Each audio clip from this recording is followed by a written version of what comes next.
Shalom, kami menyambut saudara dan juga Anda sekalian yang baru pertama kali mengikuti ibadah online di GBI Bethel.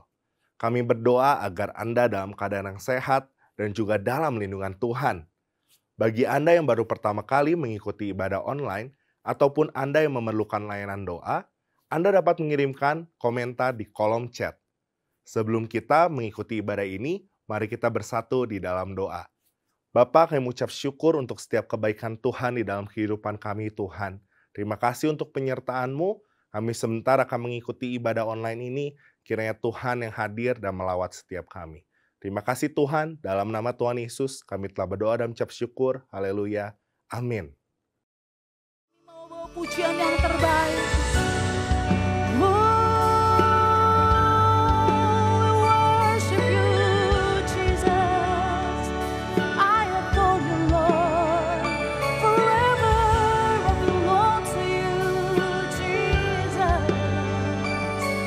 Our song to you, Jesus.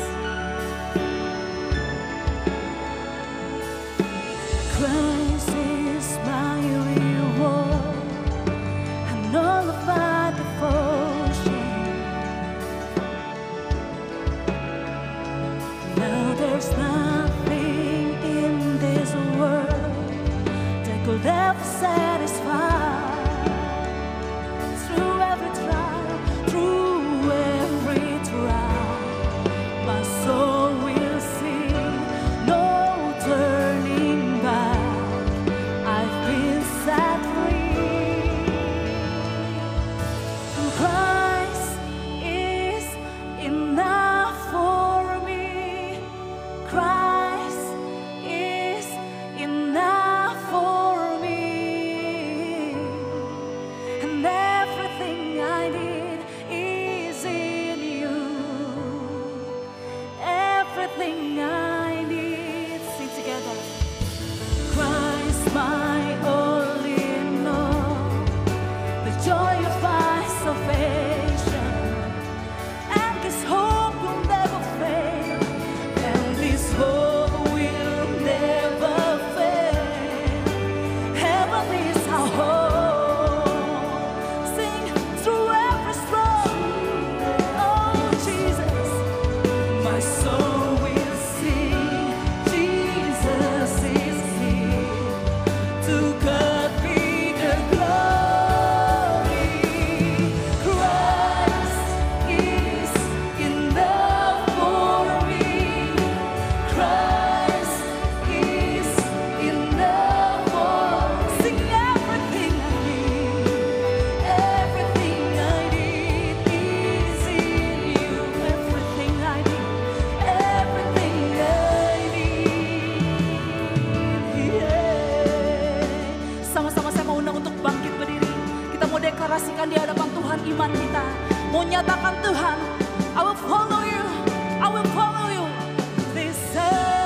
malam hari ini.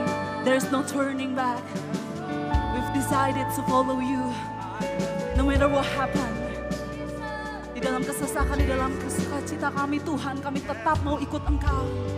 Karena kalau kami tidak berjalan bersama dengan Engkau, kami tahu kami akan lemah Tuhan. Kami akan gagal, tapi bersama dengan Engkau, Engkau Tuhan yang tidak pernah gagal. Engkau Tuhan yang tidak pernah lalai. Sebab itu Tuhan, kami katakan we've decided to follow you. We've decided to follow you. To follow you. To follow you. We've decided to follow you. To follow you. To follow you. Oh Jesus. Oh Jesus. We've decided to follow you. To follow you. To live for you. Forever and ever I will follow you. Oh Jesus. Oh yes. This is our decision to follow you. Oh Jesus. Hallelujah. Oh Jesus.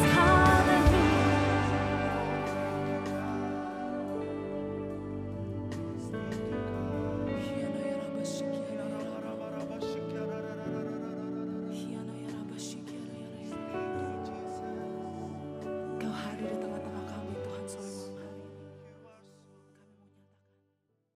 Sebelum kita mendengarkan firman Tuhan, mari kita bersatu di dalam doa.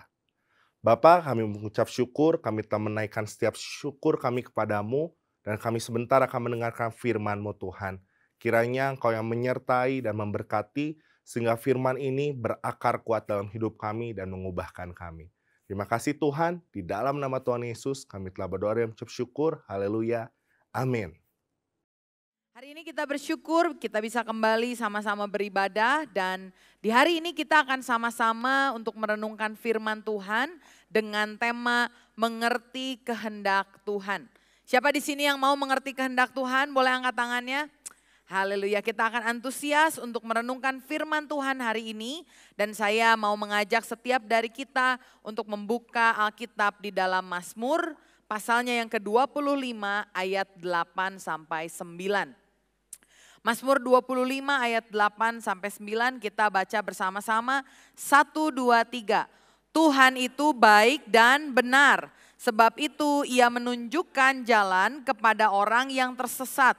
Ia membimbing orang-orang yang rendah hati menurut hukum dan ia mengajarkan jalannya kepada orang-orang yang rendah hati.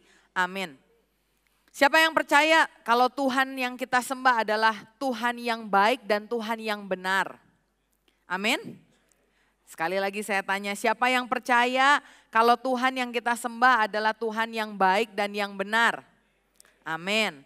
Kita lihat bahwa Tuhan, firman Tuhan bilang menunjukkan jalan kepada orang yang tersesat. Membimbing orang-orang yang rendah hati. Mengajarkan jalan kepada orang yang rendah hati. Seringkali kalau kita berbicara soal kehendak Tuhan, kayaknya ini berbicara tentang sesuatu yang ngawang. Sesuatu yang kayaknya terlalu rohani untuk bisa saya mengerti. Tapi hari ini saya rindu setiap dari kita punya paradigma yang baru. Cara pandang yang baru. Karena Tuhan kita yang baik dan yang benar adalah Tuhan yang peduli. Dan Tuhan yang mau menunjukkan kehendaknya dalam kehidupan kita. Saya ingat di tahun 2021 saya beli satu buah vakum cleaner dan sebelum beli saya udah tanya ke teman-teman saya, kira-kira merek vakum ini bagus atau enggak? Teman saya bilang ini bagus, tahan lama karena dia sudah punya bertahun-tahun. Akhirnya setelah ngobrol dengan suami, kita memutuskan kita mau beli vakum cleaner merek tersebut.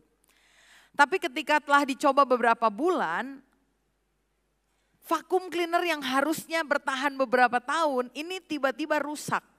Waktu mau dipakai tidak ada tanda apa-apa, tiba-tiba mati dan harus dicas. Saya coba beberapa kali dan hal yang sama terjadi. Akhirnya karena masih garansi, saya videokan, saya kirim ke WA service center. Dan ternyata orang service centernya bilang, Bu ini kemungkinan besar baterainya drop. Harus dibawa ke service center kami dan akhirnya saya bawa ke sana. Ketika saya bawa alat ini, Di pikiran saya tuh agak ngedumel saudara. Saya bilang, loh kan harusnya ini bertahan beberapa tahun. Ini kan merek yang bagus. Kok baru beberapa bulan aja udah rusak seperti ini. Mana harus dibawa ke service center. Aduh merepotkan sekali. Ketika saya ketemu sama mbak yang jaga service center, saya tanya, emang yang kayak gini tuh sering terjadi ya? Kan saya lihat reviewnya bagus. Lalu ibu ini bilang, oh bu sebenarnya yang gini tuh gak sering, cuman ini biasa terjadi sama orang-orang yang kalau ngecas, vacuum cleanernya ini harus dicas, yang kalau dicas itu selalu kelamaan, lebih daripada 4 sampai 6 jam. Lalu orang ini bilang, ibu baca kan manual booknya, di bukunya tuh ditulis, kalau mau ngecas itu 4 sampai 6 jam yang baik, jangan lebih karena nanti cepet jebol. Saya senyum-senyum malu kucing karena saya jujur nggak baca alat buku vacuum cleaner itu ya. Saya langsung pakai karena udah sering lihat review, oh udah tahu caranya, saya colokan, saya langsung pakai. Nggak pernah sama sekali saya baca manual booknya. Tapi ketika setelah dibenarkan, akhirnya saya sekarang beli alat kecil yang kalau dimasukkan ke listrik itu bisa di-set. Setelah 6 jam itu putus sendiri.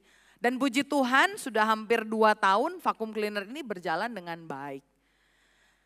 Ini berbicara soal vacuum cleaner yang harusnya long lasting, yang harusnya kehidupan si vacuum ini berguna lebih lama. Tapi karena saya salah pakai, saya nggak baca manual booknya, vacuum cleanernya rusak dan perlu diganti. Kalau Bapak Ibu di sini punya baju, seringkali baju kita ada yang kendor atau mungkin cepat warnanya pudar. Seringkali mungkin karena kita juga nggak pernah baca tuh tagnya. Kalau di baju kita tuh di dalamnya suka ada tag, dia kasih tahu ini boleh di dry clean, ini nggak boleh di dry clean. Ini harus dicuci tangan, ini bisa pakai mesin cuci tapi temperature-nya low. Ini kalau dijemur harus bagian dalam ngadep keluar dan sebagainya. Kalau Bapak Ibu mengikuti petunjuk dari penggunaan baju tersebut, saya rasa baju kita akan bisa dipakai lebih lama. Seringkali dalam kehidupan kita, kita juga menangani hidup kita tanpa pernah tanya ke produsennya. Saya tadi cerita, saya kesel, saya kira oh produsennya nih yang salah, pabriknya nih yang salah. Tapi ternyata saya yang salah. Tahukah saudara bahwa Anda diciptakan, saudara diciptakan oleh pabrik yang luar biasa. Bukan pabrik sembarang pabrik, Tuhan yang menciptakan kita, made by God. Dan Tuhan yang menciptakan kita adalah Tuhan yang sempurna, yang luar biasa. Dan di dalam kehidupan kita pun harusnya kita menyadari bahwa kalau kita mengikuti aturan mainnya Tuhan, kehendaknya Tuhan, maka hidup kita pun akan bermakna, akan menghasilkan sesuatu, akan berdampak karena sesuai dengan rancangan. Sebagaimana kita diciptakan, kita melakukan hal tersebut. Mazmur 25 tadi kembali berkata, Tuhan itu baik. Baik artinya Tuhan mau menolong kita. Tapi bukan hanya baik, Tuhan juga benar. Karena itu dia peduli, dia mau tunjukkan jalan di dalam kehidupan kita. Sekali lagi saya mau saudara kalau berpikir, wah kehendak Tuhan kayaknya cuman konsumsi pendeta. Kehendak Tuhan kayaknya satu yang misterius, yang gak bisa untuk dimengerti. Saya mau bilang sama saudara, firman Tuhan menunjukkan bahwa Allah adalah Allah yang ingin untuk menuntun, menunjukkan, membimbing, mengajarkan orang-orang tentang jalan-jalannya, tentang kehendaknya. Sama seperti kalau saudara lihat sekarang, ini kan kelihatannya tidak ada apa-apa ya. Tapi kalau saudara punya alat namanya radio, lalu saudara set salurannya ke 96,8 FM, saudara akan terhubung dengan radio Karisma Blessing. Beberapa di antara kita karena khotbah ini juga di-relay masuk, ada yang dengar dari Karisma Blessing. Atau ada saudara-saudara kita yang nonton dari YouTube. Dari sekian banyak channel, kalau dia tune in, menyelaraskan kepada YouTube GBI Bethel, maka dia akan bisa melihat khotbah ini. Ternyata Rasul Paulus berkata, Tuhan itu menunjukkan kehendaknya, tapi di sisi lain kita pun harus berusaha untuk mengerti kehendak Allah. Karena kalau kita tidak berusaha, tidak menangkap, tidak menyelaraskan, jatuhnya sama seperti kita sekarang yang nggak lagi dengerin radio, yang nggak lagi dengerin YouTube. Gelombang boleh ada, tapi kita nggak bisa tangkap. Di dalam Efesus 5 ayat 15-17 firman Tuhan bilang, karena itu perhatikanlah dengan saksama bagaimana kamu hidup. Jangan seperti orang bebal, tetapi seperti orang arif. Dan pergunakan waktu yang ada karena hari-hari ini adalah jahat. Sebab itu janganlah kamu bodoh, tetapi usahakanlah supaya kamu mengerti kehendak Tuhan. Di akhir zaman ini orang-orang pinter-pinter. Semua bidang itu naik tingkat. Transportasi yang harusnya ditempuh 3-4 jam, sekarang 30 menit naik kereta cepat bisa. Esai paper yang harus dikerjakan berminggu-minggu, sekarang dengan AI. Tinggal masukin prompt langsung keluar. Segala sesuatu, medikal, kedokteran itu semua sudah serba canggih. Kalau dulu di operasi sesar, wah orang pada takut, recovery-nya lama. Tapi kemarin ada kenalan yang baru operasi sesar, besoknya sudah pulang. Beberapa hari sudah biasa lagi. Di dalam akhir zaman ini orang makin pintar. Tapi Rasul Paulus bilang bahwa orang yang bodoh itu bukan yang tidak punya pengetahuan, tetapi orang yang tidak mengerti kehendak Tuhan. Karena di tengah zaman yang serba canggih ini, kalau saudara nggak mengenal Tuhan, kebejatan saudara itu bisa berkali-kali lipat. Kalau dulu mau ngelakuin dosa, mau nonton film, blue film, susah. Beberapa waktu yang lalu, leader-leader yang melayani anak kaum muda itu saling cerita, wah anak sekarang kalau ngelihat film porno tuh gampang banget karena di HP aja udah ada. Coba zaman kita dulu, banyak hal yang harus dikerjakan. Kalau mau minjem harus tahu minjemnya di mana, kesananya kapan. Kalau udah berhasil minjem, setelnya gimana. Wah kayaknya susah, tapi zaman sekarang dengan kecanggihan teknologi bisa diakses lewat handphone saudara. Jadi kita lihat kalau orang-orang dengan teknologi tanpa mengetahui kehendak Tuhan bisa semakin bejat. Baru-baru kemarin ada orang yang ketahuan selingkuh. Selingkuhnya di aplikasi untuk order ojek online. Saya sampai kaget saudara, oh emang bisa ya chatting di situ. Lalu saya buka baru ngeh, oh iya ternyata bisa ya. Sampai segitunya kepikiran. Tapi kalau kita mengusahakan untuk kita mengerti kehendak Tuhan, maka hidup kita akan dipimpin oleh Tuhan. Secanggih apapun teknologi, kalau kita pegang kebenaran, hidup kita bisa benar, amin.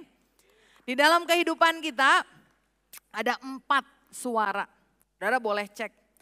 Yang pertama adalah suara iblis. Di dalam suara iblis terkandung kehendak iblis yang jahat, selalu sifatnya tidak baik. Yesaya 10 ayat 10 bilang iblis itu datang hanya untuk mencuri, membunuh dan membinasakan. Kalau malam-malam saudara merasa depresi, tidak bisa tidur, kemudian ada orang-orang yang biasa mendengar suara-suara suruh bunuh diri. Saya mau bilang itu bukan suara hatimu, itu suara iblis, jangan didengarkan. Perlu ditengking bahkan. Iblis mengajak kita untuk melakukan dosa, untuk meninggalkan Tuhan.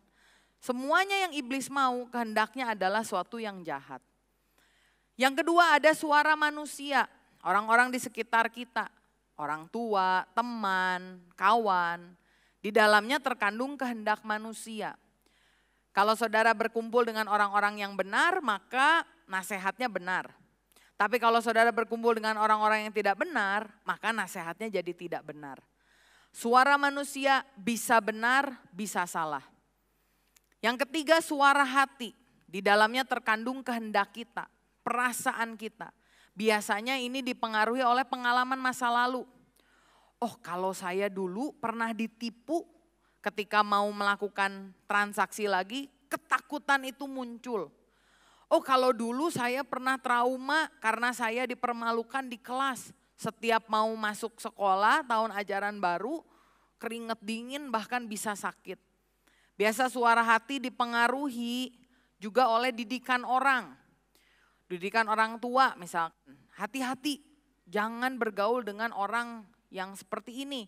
Ketika ketemu sama orang yang deskripsinya demikian, kita jadi tidak mau bergaul dengan dia. Suara iblis, suara manusia, suara hati. Tapi yang keempat yang terpenting yang kita ingin dengar adalah suara Tuhan. Karena di dalamnya terkandung kehendak Tuhan, keinginannya Tuhan. Nah sekarang pertanyaannya bagaimana kita bisa membedakan keempat suara ini? Firman Tuhan berkata di dalam Roma pasal 12 ayat 2. Rasul Paulus bilang janganlah kamu menjadi serupa dengan dunia ini. Tetapi berubahlah oleh pembaharuan budimu. Sehingga kamu dapat membedakan mana kehendak Allah, apa yang baik, yang berkenan kepada Allah dan yang sempurna. Untuk bisa membedakan empat suara itu, Rasul Paulus bilang engkau harus berubah oleh pembaharuan budimu. Pemikiranmu harus diubahkan. Kata berubah lewat pembaharuan budi dalam bahasa Yunaninya adalah metanoia. Saking pentingnya kata ini, orang yang bertobat itu dianggap bertobat bukan hanya ketika dia mengubah perbuatannya, tetapi begitu dia berubah pikirannya, karena orang yang diubahkan pikirannya, perbuatannya pun akan ikut berubah. Seringkali dalam kehidupan kita jadi nggak bisa dengar suara yang keempat, karena kita terlalu mendengar suara yang pertama, yang kedua, dan yang ketiga. Dan hukumnya sama. Kalau saudara sekarang dengar suara saya, maka suara-suara yang lain, mungkin yang dengar dari radio, sebetulnya ada. Suara-suara mobil, klakson, atau di sini ada suara anak kecil, ada suara AC. Tapi kalau saudara fokus kepada suara saya, suara yang lain tidak terdengar. Sebaliknya kalau saudara fokus dengan suara anak kecil, suara AC, getaran handphone, atau mungkin klakson, maka suara saya akan memudar. Nah karena itu ketika kita mau mendengar suara Tuhan, kita harus memastikan bahwa apa yang kita lakukan, yang kita pikirkan itu selaras, in tune, selaras dengan apa yang Tuhan mau. Seringkali orang bukannya tidak tahu apa kehendak Tuhan, tapi enggak mau melakukan. Pernah dengar ada seorang pemuda yang ditantang untuk kasih sumbangan buat gereja. Dia bilang, oke lah Tuhan saya mau kasih, tapi jumlahnya berapa ya? Dia bingung. Lalu dia bilang gini, Tuhan biar kehendakmu yang jadi. Kalau misalkan saya berdoa sekarang, saya minta, saya mau buka Alkitab, lalu saya merem, saya sambil berdoa, saya tunjuk satu ayat, dan berapa yang ayat itu bilang, saya akan berikan. Lalu dia lakukan, dia tutup mata, sambil deg-degan, dia bilang Tuhan jangan minta banyak-banyak dong. Tapi akhirnya dia buka dan dia tunjuk ayatnya. Begitu dia melek, dia buka Matius 19 ayat 21. Apa ayatnya? Jualah seluruh harta milikmu dan bagikanlah kepada orang miskin. Waduh dia kaget, Tuhan masa semuanya diminta?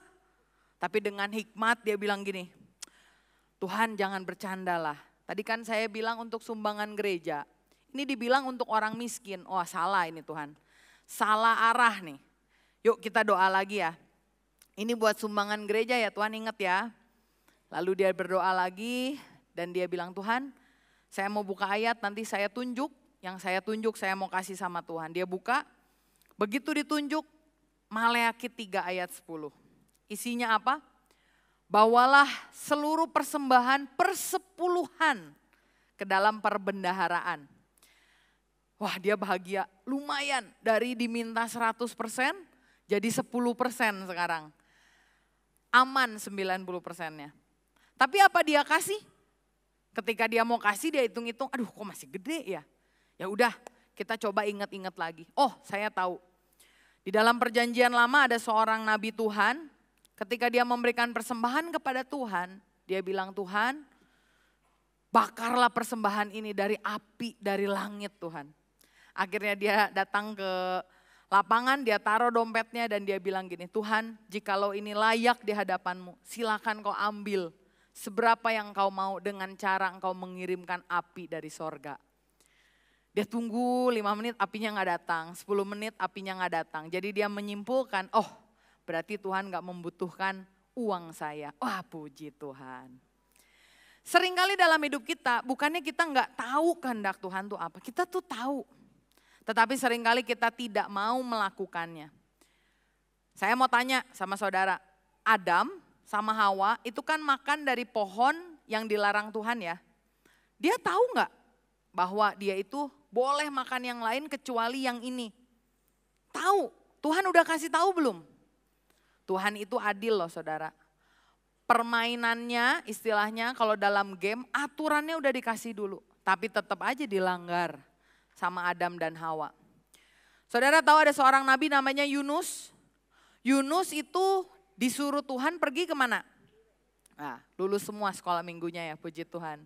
Tapi dia malah pergi ke Tarsis. Dia tahu untuk pergi ke Niniwe, tapi dia malah pergi ke Tarsis. Sekali lagi, tahu kehendak Tuhan tapi tidak melakukannya. Saudara tahu Esau? Esau dia tahu bahwa dia itu tidak boleh menikah dengan orang Kanaan. Tetapi akhirnya dia menikah dengan perempuan Kanaan. Tahu untuk tidak melakukan tetapi tetap dilakukan. Buat anak-anak muda yang belum punya pasangan hidup, nanti di ibadah 130 saya akan khotbah mengenai bagaimana mengenali pasangan hidup yang daripada Tuhan, menurut kehendak Tuhan. Jadi saudara boleh habis jemaat di MW2 makan sebentar, balik lagi untuk dengar khotbah 130 ini. Karena kenapa? Ternyata hal yang memedihkan hati dari orang tuanya Esau adalah karena dia menikah dengan orang Kanaan. Padahal Tuhan mau, bukan hanya kita tahu kehendak Tuhan tapi kita melakukan. Bagaimana cara melakukan kehendak Tuhan? Berubah dari pemikiranmu. Pemikiran kita harus diselaraskan, dibaharui dengan pemikirannya Tuhan. Ada satu orang di dalam Alkitab namanya Daud. Daud di dalam Kisah Rasul 13 ayat 36 dikatakan dia melakukan kehendak Tuhan pada zamannya. Kenapa bisa? Karena Daud adalah orang yang tahu bahwa good idea is not always God's idea. Dia tahu bahwa satu ide yang baik belum tentu berasal daripada Tuhan. Daud pernah ada di satu goa dan ketika dia ada di dalam goa itu bersama teman-temannya yang lain, dia melihat di ujung goa ada Saul. Raja Saul ini sudah memburu Daud lama sekali dan inilah kesempatan untuk Daud membunuh Saul. Idenya bagus nggak? Kalau Daud membunuh Saul saat itu juga berarti Saul tidak bisa lagi ngejar-ngejar Daud. Bahkan karena Daud kan sudah diurapi. Kalau raja terdahulu sudah meninggal, istilahnya kalau dibunuh Daud kan berarti dikalahkan. Daud harusnya bisa jadi raja. Tapi apakah Daud melakukan hal itu? Tidak. Karena dia tahu good idea may not be God's idea. Pikiran yang kita pikir baik belum tentu berasal dari Tuhan. Dalam hidup Yesus juga sama. Yohanes 4 ayat 34, Yesus bilang, makananku ialah melakukan kehendak Dia yang mengutus aku dan menyelesaikan pekerjaannya. Satu kali Yesus lagi lapar karena habis puasa. Dan waktu dia lagi lapar, tiba-tiba iblis datang. Iblis bilang sama Yesus, kalau kamu anak Allah, ubah batu ini jadi roti. Yesus bisa makan. Good idea? Good idea. Lagi lapar, dikasih roti. Tapi ketika dia mendengarkan perkataan iblis, berarti Yesus gak lagi mendengarkan perkataan Tuhan. Karena itulah Yesus bilang bahwa orang tidak hidup dari roti saja, tapi dari firman yang keluar dari mulut Tuhan. Dilihat sekali lagi bahwa Yesus tahu, sama seperti Daud, good idea is not always God's idea. Karena itu saudara, kalau hari ini engkau sedang ada di dalam sebuah persimpangan untuk mengambil sebuah keputusan, saudara perlu mempertimbangkan, bukan hanya sekedar good idea, bukan hanya sekedar ide yang bagus, ide yang pas, ide yang kayaknya keren. Tetapi saudara perlu cek apakah ini sesuai dengan kehendak Tuhan atau tidak. Karena Tuhan ingin kita melakukan kehendaknya. Matius 7 ayat 21 firman Tuhan bilang, bukan setiap orang yang berseru kepadaku Tuhan, Tuhan akan masuk ke dalam kerajaan sorga, melainkan dia yang melakukan kehendak Bapakku yang di sorga. Artinya kalau kita melakukan kehendak Bapa yang ada di surga, kita ini hambanya Tuhan. Raja dalam hidup kita adalah Tuhan. Karena kita nggak lancang melakukan kehendak kita, tapi kita melakukan kehendak Bapa yang di sorga. Bagaimana sekarang caranya untuk kita bisa tahu tentang kehendak Tuhan dalam hidup kita? Saya bisa bagi kehendak Tuhan itu menjadi 2 kategori. Yang pertama adalah kehendak Allah, yaitu kedaulatannya dan ketetapannya.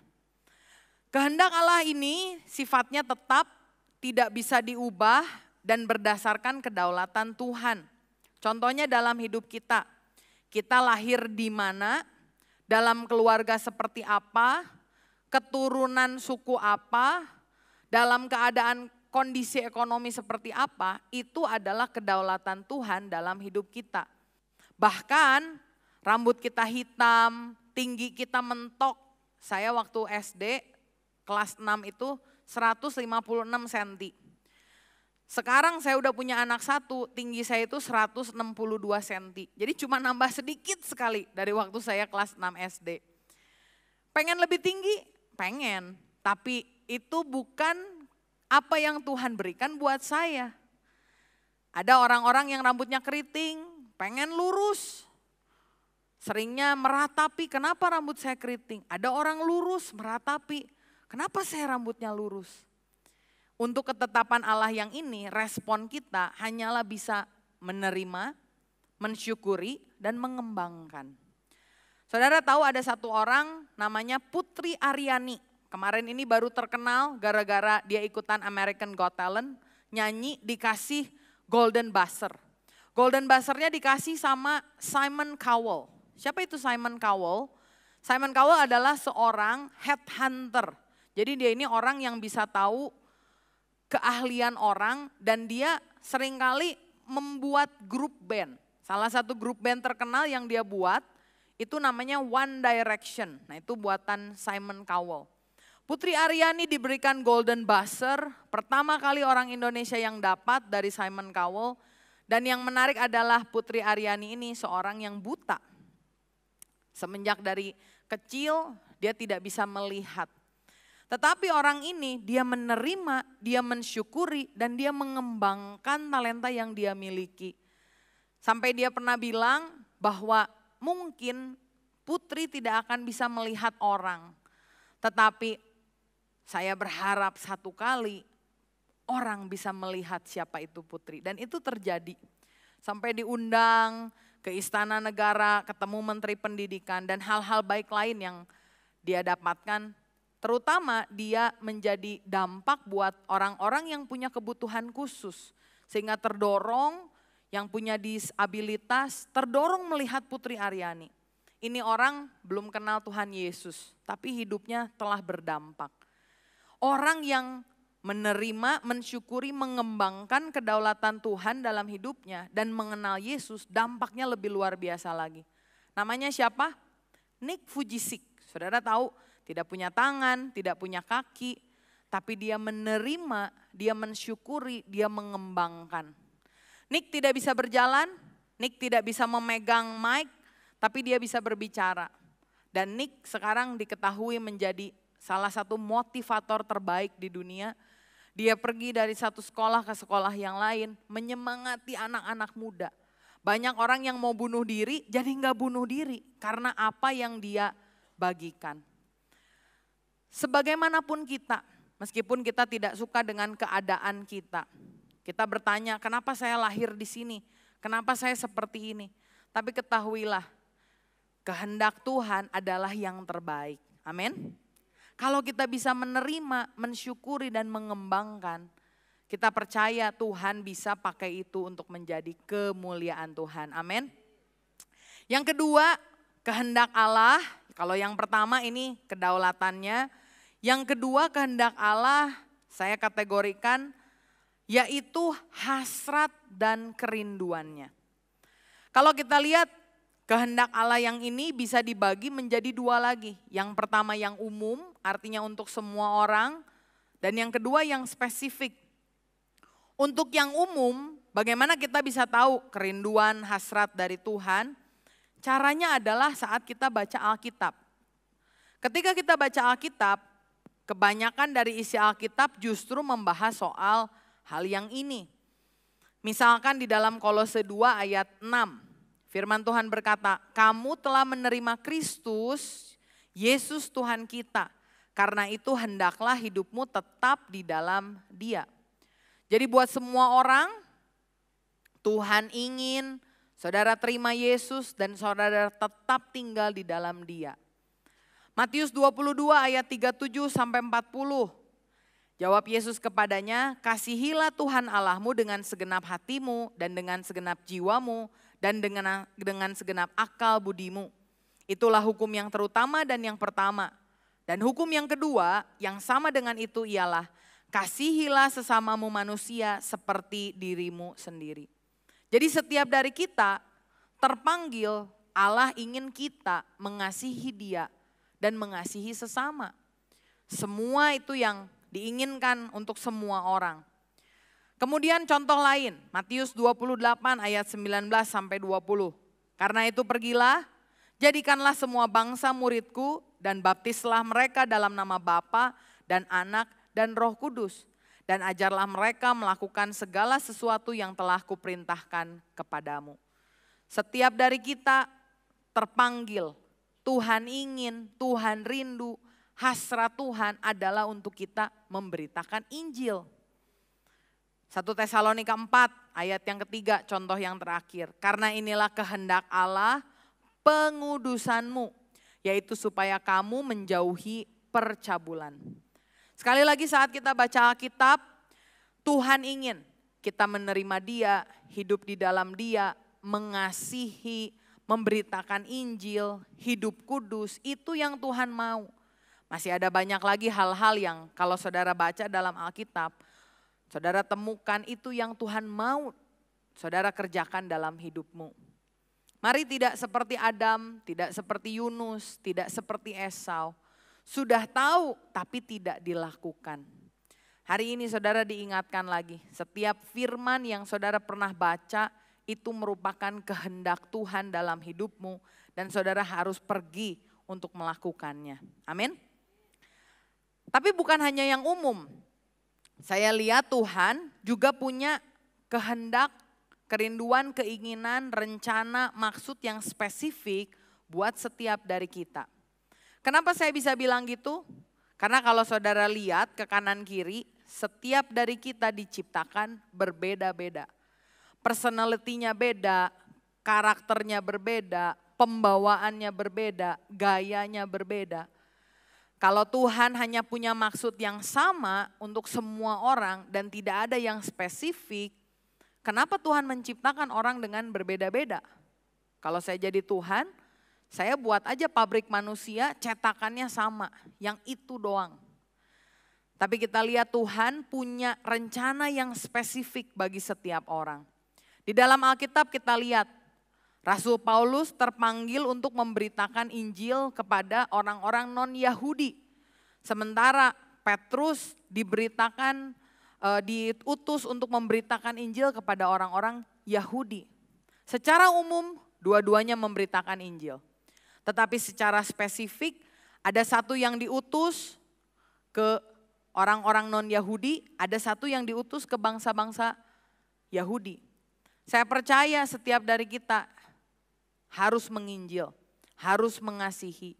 Tapi secara spesifik Tuhan telah siapkan ladangnya. Mungkin buat saudara, saudara ada yang melayani di marketplace. Bukan berarti saudara nggak boleh melayani yang lain, tidak. Tapi saudara bisa fokus, memang terpanggil, dirancang khusus oleh Tuhan untuk pergi ke sana. Ada orang-orang yang punya hati melayani, mengasihi orang-orang yang single parent. Orang yang mungkin ditinggal suaminya, ditinggal istrinya, harus membesarkan anaknya. Secara spesifik terpanggil ke sana. Ada orang yang terpanggil untuk orang-orang yang berkebutuhan khusus. Ada yang fokus ke sana. Karena itu setiap dari kita, ketahuilah saudara, kita diciptakan berbeda-beda dan Tuhan punya hal yang spesifik yang Dia ingin saudara kerjakan. Karena itu ketika kita memilih sesuatu dalam pekerjaan, dalam keluarga, saudara harus doa sama Tuhan, minta untuk mengetahui hasrat dan keinginan Tuhan untuk saudara secara spesifik. Firman Tuhan di dalam Kolose 1 ayat 9 bilang, sebab itu sewaktu kami mendengarnya, kami tiada berhenti-henti berdoa untuk kamu. Kami meminta supaya kamu menerima segala hikmat dan pengertian yang benar untuk mengetahui kehendak Tuhan dengan sempurna. Ayat firman ini bilang, kalau kamu mau mengetahui kehendak Tuhan yang sempurna, kamu harus menerima hikmat dan pengertian yang benar. Kalau saudara lihat di Kolose, zaman itu ada satu bidat pengajaran sesat namanya Gnostik. Gnostik ini percaya kalau orang mau menemukan kehendak Tuhan, mau tahu tentang rahasia ilahi, dia harus menemukan apa yang disebut sebagai satu sofia, pencerahan yang diberikan lewat ritual-ritual agama yang dilakukan. Tapi Rasul Paulus bilang bahwa bukan hikmat itu yang dibutuhkan, tetapi yang dibutuhkan adalah hikmat ilahi, pengertian yang benar. Kalau saudara hari ini lagi sedang memutuskan satu pekerjaan, masa depanmu, ada keputusan yang harus diambil. Saya berdoa saudara minta hikmat dari Roh Kudus, Tuhan sendiri yang akan memberikan kepada kita pengertian yang benar tentang apa yang harus kita pilih. Kalau saudara bilang, aduh tapi saya kayaknya gak punya hikmat, gimana ya? Yakobus 1 ayat 5 bilang, tetapi apabila di antara kamu ada yang kekurangan hikmat, hendaklah ia memintakannya kepada Allah yang memberikan kepada semua orang dengan murah hati.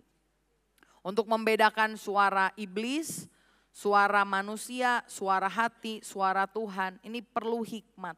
Saudara doa minta Roh Kudus memberikan hikmat sehingga dengan berbagai cara saudara mendapatkan peneguhan demi peneguhan untuk bisa berjalan bersama dengan Tuhan dalam kehendaknya. Tapi selain melalui hikmat ilahi, ternyata di Kolose 1 ayat 9 ada beberapa prinsip firman yang saudara bisa lakukan juga. Karena ternyata kehendak Tuhan diberikan sama saudara itu bukan untuk dianggurin. Kalau kita baca ayatnya Kolose 1 ayat 9, tadi dikatakan sebab itu sejak waktu kami mendengarnya, kami tiada berhenti-henti berdoa untuk kamu. Kami meminta supaya kamu menerima segala hikmat dan pengertian yang benar untuk mengetahui kehendak Allah yang sempurna.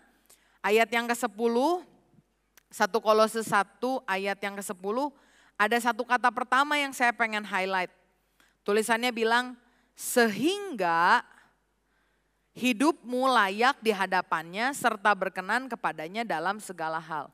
Kata sehingga ini artinya ada tujuannya. Kehendak Tuhan dalam hidup kita ada tujuannya. Untuk apa? Tadi dikatakan hidupmu layak di hadapannya serta berkenan kepadanya dalam segala hal. Dan kamu memberi buah dalam segala pekerjaan yang baik dan bertumbuh dalam pengetahuan yang benar tentang Allah. Dan dikuatkan dengan segala kekuatan oleh kuasa kemuliaannya untuk menanggung segala sesuatu dengan tekun dan sabar. Dan mengucap syukur dengan sukacita kepada Bapa yang melayakkan kamu untuk mendapat bagian dalam apa yang ditentukan oleh orang-orang kudus di dalam kerajaan terang. Saya ubahkan beberapa hal yang tadi ketika saudara pengen tahu secara spesifik Apa yang harus saudara ambil, tender mana, pekerjaan mana, kota yang mana, proyek yang mana. Saudara minta hikmat sama Tuhan dan saudara lihat prinsip firman ini. Saudara boleh tanyakan beberapa hal. Yang pertama, apakah yang saya pilih ini akan membuat saya hidup layak di hadapan Tuhan dan berkenan di dalam Dia? Itu tadi ayat yang ke-10. Dilanjutkan, apakah pilihan saya ini membuat saya berbuah dalam segala pekerjaan yang baik? Yang ketiga, apakah pilihan saya ini membuat saya bertumbuh dalam pengetahuan yang benar akan Allah? Yang keempat, apakah pilihan yang saya pilih ini membuat saya dapat dikuatkan untuk dapat tekun dan sabar? Dan yang kelima, apakah pilihan saya ini membuat saya dapat mengucap syukur kepada Tuhan? Ingat sekali lagi, good idea is not always God's idea. Bapak Ibu pernah ingat ada 2 orang yang disuruh untuk memilih satu area. Area yang satu kelihatannya hijau, banyak orang di sana, kelihatannya makmur. Sementara area yang lain ya sisanya lah. Yang namanya sisa itu bukan sesuatu yang the best. Tapi akhirnya orang yang memilih tanpa mempertimbangkan prinsip-prinsip firman hanya melihat yang sekedar baik, sekedar subur, sekedar hijau, sekedar bagus, menghadapi suatu konsekuensi yang tidak dia pikirkan sebelumnya. Siapa orang ini? Yang satu namanya Lot. Dia pilih Sodom dan Gomora. Dia diberikan kemampuan untuk memilih terlebih dahulu, tapi karena dia tidak punya tuntunan, tidak ikut kebenaran, dia memilih hanya dengan mata jasmaninya. Dia memilih satu tempat di mana akhirnya, saudara tahu Sodom dan Gomora itu orang-orangnya jahat di hadapan Tuhan.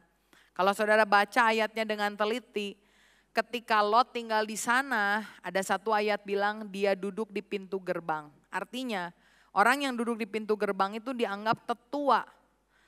Lot menjadi tetua, leaders dari orang-orang yang jahat ini.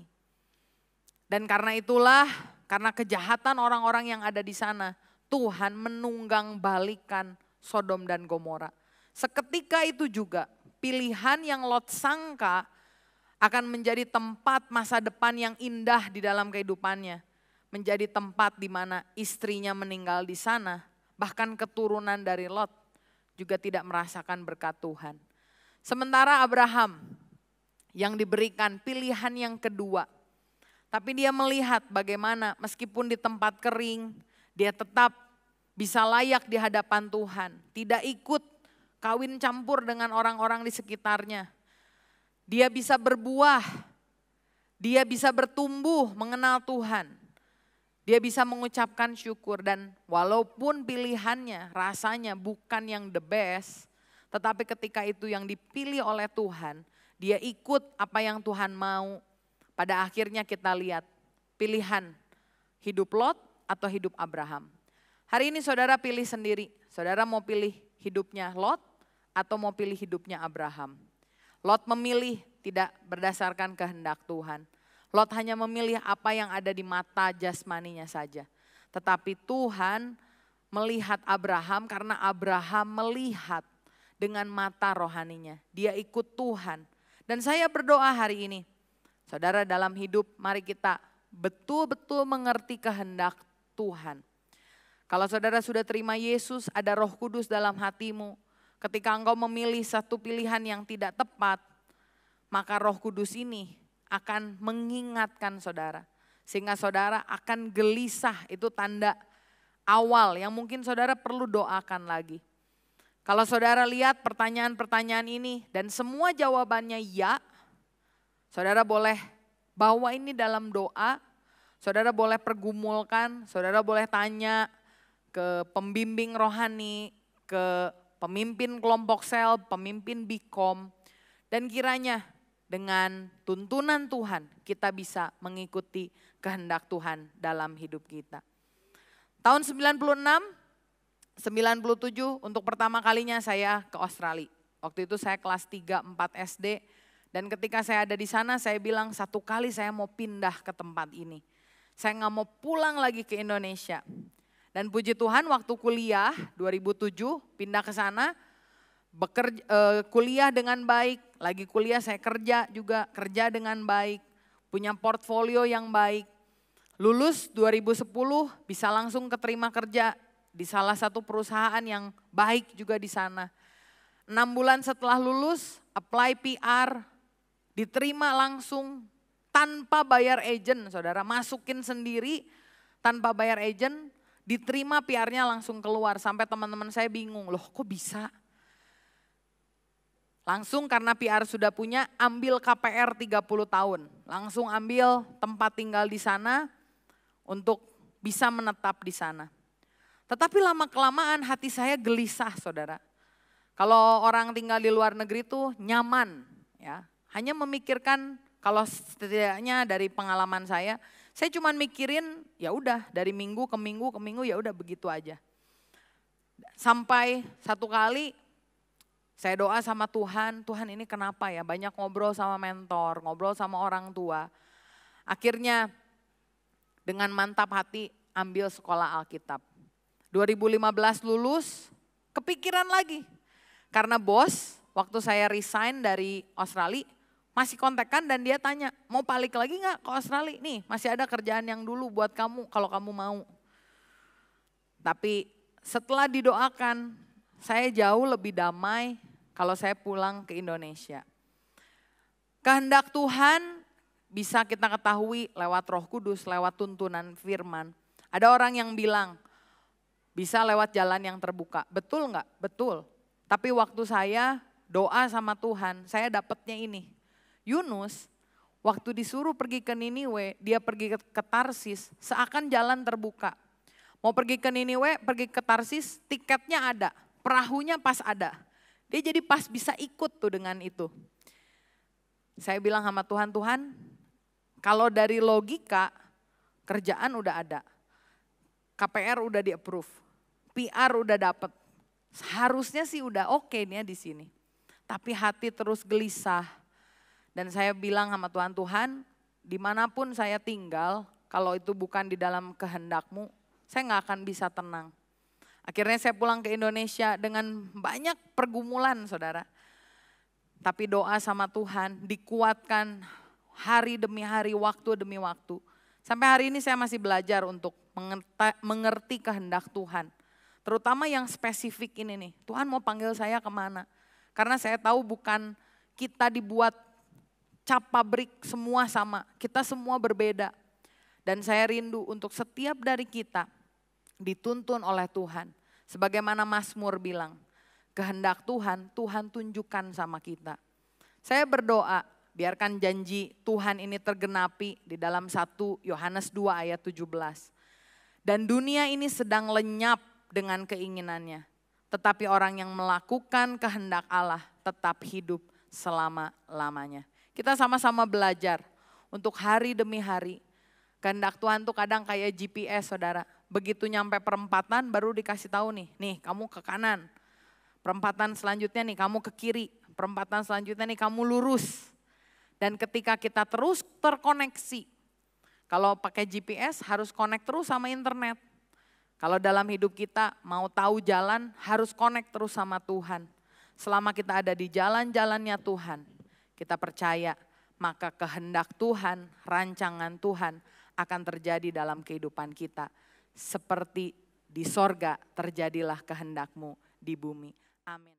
Saudara, mari sama-sama kita berdoa untuk mengakhiri ibadah kita pada kesempatan ini. Bapa Surgawi, kami menaikkan syukur karena kebaikan Tuhan. Ibadah ini Tuhan sudah pimpin dan sertai dari awal sampai akhir. Terima kasih untuk segala berkat rohani yang Tuhan nyatakan kepada kami. Dan kami percaya Engkau yang menjawab setiap kebutuhan kami, keperluan kami tepat pada waktu Tuhan. Karenanya ya Tuhan, kami mau mengangkat kedua tangan kami sekarang dan turunlah atas kami sekalian berkat dari Allah Bapa Surgawi, kasih sayang dan karunia dari Tuhan kami Yesus Kristus, persekutuan dan urapan baru dari Roh Kudus, berkat Allah Tritunggal yang akan mengalir di dalam kehidupan kami, memberi kami kekuatan dan kami terus bertumbuh di dalam Tuhan. Kami terima berkat ini hanya di dalam nama Tuhan Yesus Kristus. Kami berdoa dan bersyukur, dan semua kita yang percaya dan diberkati, mari katakan bersama, amin. Saudara yang dikasihi Tuhan, jangan lupa untuk like, komen, atau juga share, membagikan video ini kepada orang lain, supaya jangan Anda sendiri yang diberkati, tetapi orang lain lebih banyak lagi akan mendapatkan berkat rohani yang sama. Tuhan memberkati saudara sekalian.